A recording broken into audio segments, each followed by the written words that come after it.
I am becoming convinced that some are mentally renegotiating the COVID time and making peace with their oppression.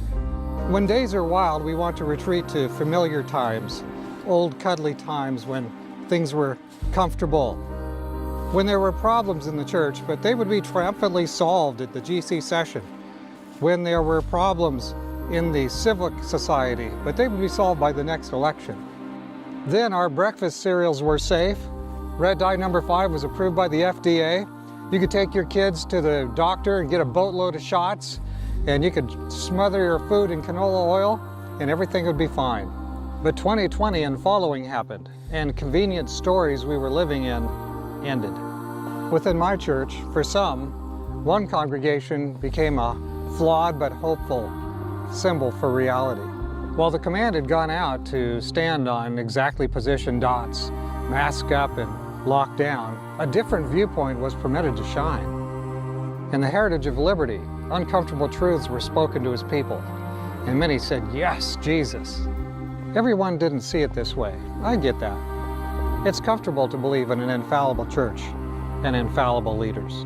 And when you've injected yourself with a novel experimental treatment and people have died from the same, would it be surprising if a tribe claimed psychological ownership over their own non-negotiable reality?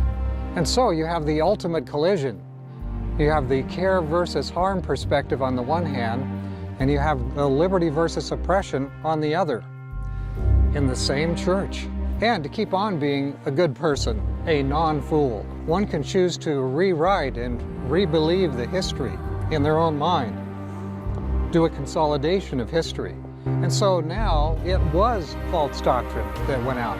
Now the mainstream reaction to COVID time was the correct reaction. Now the liberty narrative was wrong, even downright dangerous. The very symbols of subversion must be torn down. Dissident presenters must be depersoned, deplatformed, scrubbed out of the world.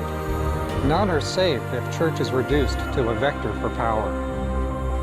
Since 2020, the church needs to learn how to respect believers who live in two entirely different, non-overlapping emotional and intellectual realities. If that does not happen, those who congregate in the twilight of pre-crisis times, locked down inside their own skulls, will scrub out of existence their own brothers and sisters in the faith. Liberty will be replaced with a single monochrome kind of thinking, and we will end as Winston Smith in Orwell's closing lines. It was all right. Everything was all right.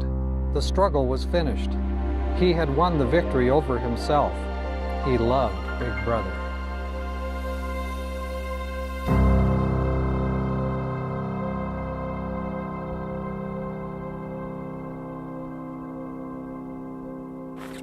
Who writes this stuff? The very symbols of There's going to be a lot of gunshots, I think, in this video. Old cuddly times when things were comfortable, when I forgot my lines. Dissident presenters must be